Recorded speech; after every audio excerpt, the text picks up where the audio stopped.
Welcome to a new episode of the 90s Metal Gamer, where we stay hydrated and play video games.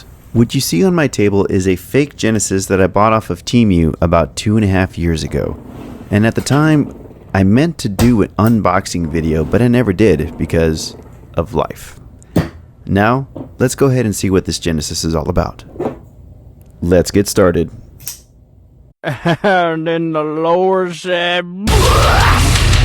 I want to see your tiny head.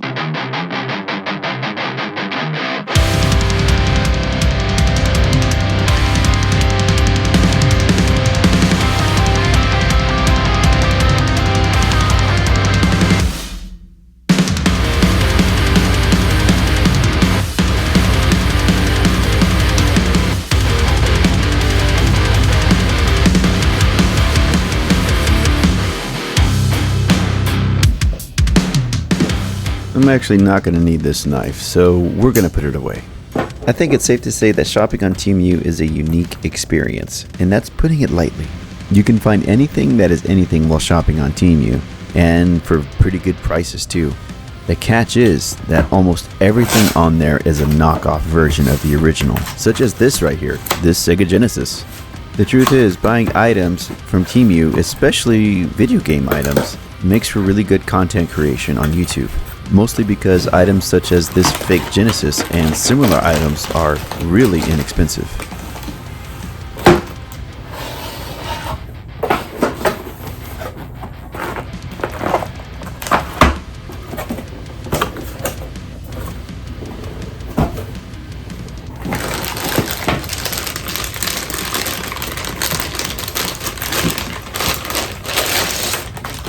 As you can see here, this is clearly meant to look like the second generation Sega Genesis, except with a few minor changes, such as the controller ports being USB ports instead of the standard Genesis ports. I'll give credit where credit is due. At the very least, it has an HDMI port. The power source for this is through a micro USB cord, which is kind of odd because most things nowadays are powered by USB-C. I was really disappointed when I noticed that there was no cartridge slot for this console. This box feels really hollow in the inside, so we're going to open it up later. All things considered, I am really impressed by the neatness and the organization of the packing here. It's coming from Temu, so I really wouldn't expect much from them. I think it's pretty cool that it comes with two controllers. And they even look similar to the Genesis controllers, so I'll give it an A-. The contents of this box included the console itself, two controllers, a micro USB cord for the power source, and an HDMI cord. I had no expectations for this, because I didn't know what I was getting myself into, but it truly did surprise me that it came with everything that it did. The controller feels very similar to that of the original Sega Genesis controller, but it's just not the same, because it's not the original. Similar to that of a Mad Cat controller, if you know what I'm talking about.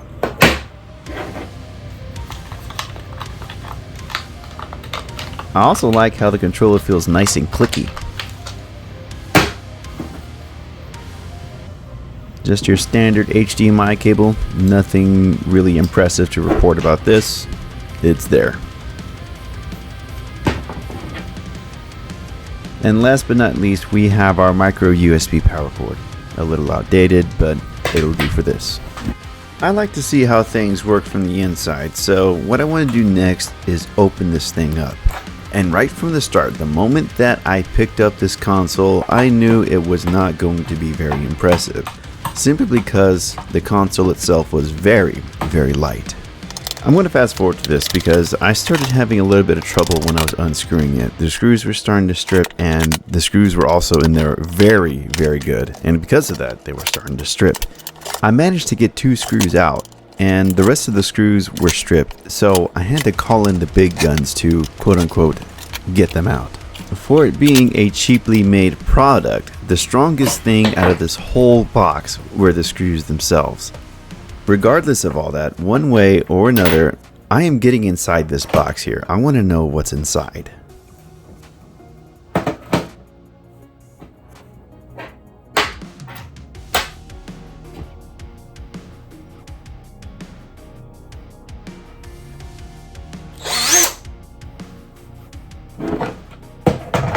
At this point, I'm no longer asking to open up this console. I am telling you, I am opening up this console.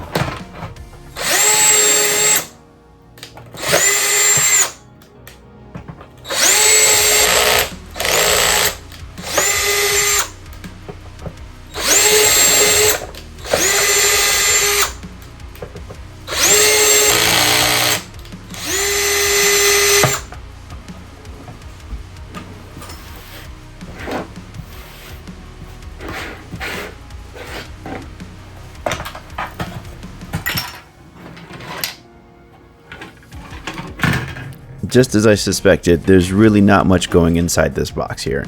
Just 2 PCBs with a ribbon cable.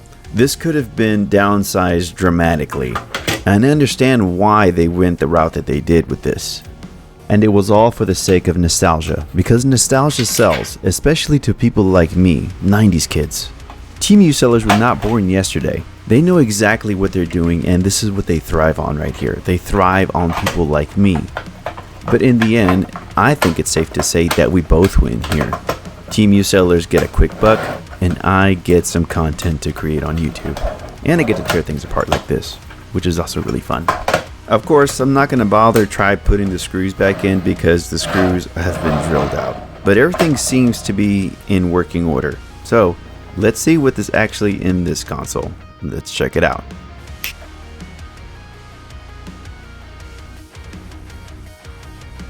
The micro USB cord that was provided in the box was nowhere near long enough for it to reach an outlet for me. So luckily, I have a portable power supply that allows me to connect a USB cord to it so I can power up this console.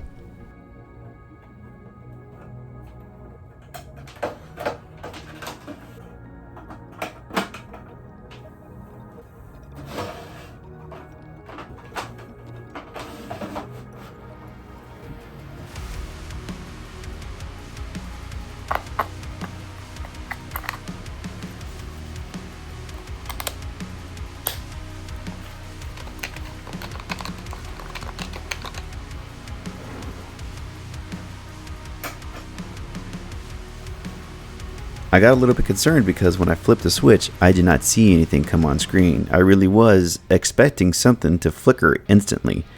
But no, everything worked out fine.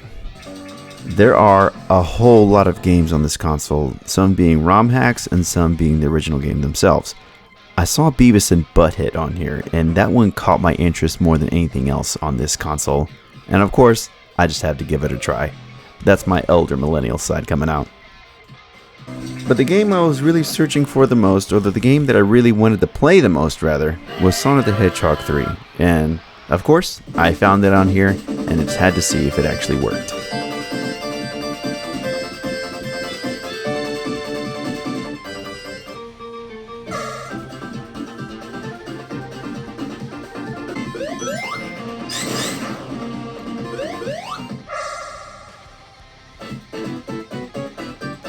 It works perfectly fine. Sonic the Hedgehog 3 is another game that I hold close to my heart, and I'll be reviewing it soon for my New Game Plus. More to follow. Another game that I saw that caught my interest was Angry Birds, because the only place I've ever seen Angry Birds was on the mobile devices, and I'm pretty sure there was a console release too. I didn't know what to expect, but it sure as hell wasn't this right here. I didn't even know what I'm supposed to be doing, so I'm just going to quit the game. I'm not going to cover every single video game that's in this console because that would take way too much time. I'm just selecting the ones that are piquing my interest. The next one that I found was Street Fighter V, and the only reason why I piqued my interest is because obviously there's no Street Fighter V official release for the Sega Genesis. I clearly picked Goku from the character selection screen, and this is not Goku. I don't exactly remember how much I paid for this console. If I had to take a guess, maybe somewhere between 30 and 40 bucks, but that's actually pretty good bang for your buck for this console. You get tons of games in here at a fairly decent price. Overall, it gets a passing score. I would recommend this console for anyone who is a collector, a retro gamer, or even to have a good talking piece in your game room. that's all the time we have for today. So if you enjoyed this video, please consider subscribing to the channel, drop a comment, and leave a like. And remember, Stay hydrated.